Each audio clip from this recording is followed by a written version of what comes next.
മലപ്പുറം ജില്ലയെക്കുറിച്ച് എല്ലാവർക്കും വളരെ വ്യക്തമായി തന്നെ അറിയാം. മുസ്ലിം ഭൂരിപക്ഷം ഏറ്റവും കൂടുതലുള്ള ഒരു ജില്ലയാണ് മലപ്പുറം ജില്ല.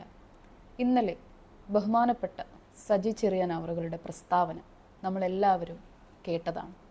മലപ്പുറം ജില്ലാ പഞ്ചായത്തിലെ ഓരോ വ്യക്തികളെയും നിങ്ങൾ എടുത്തു നോക്കിക്കഴിഞ്ഞാൽ നിങ്ങൾക്ക് മനസ്സിലാകും. അതിൽ ഹൈന്ദവനുണ്ട്, ക്രിസ്ത്യാനിയുണ്ട്, എല്ലാവരുമുണ്ട്.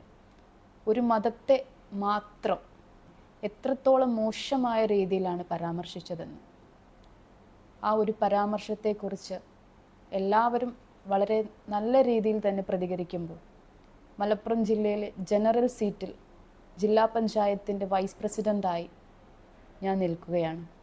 വെള്ളാപ്പള്ളി നടേശൻ തുടങ്ങി ഇന്ന് സജി ചെറിയാൻ വരെ എത്തി നിൽക്കുകയാണ് മലപ്പുറം ജില്ലയെക്കുറിച്ചുള്ള അവരുടെ വിദ്വേഷപരമായ പരാമർശങ്ങൾ. ഇന്നും എന്നും മലപ്പുറം ജില്ലയോടുള്ള അവഗണന അത് എത്ര കാലം കഴിഞ്ഞാലും മാറില്ല എന്ന് നമുക്കറിയാം. ഒന്നേ പറയാനുള്ളൂ, ഈ ജില്ല എന്നും ഇങ്ങനെ തന്നെയായിരിക്കും. മതത്തിനപ്പുറം സ്നേഹത്തിന് മാത്രമായിരിക്കും ഇവിടെ പ്രാധാന്യം.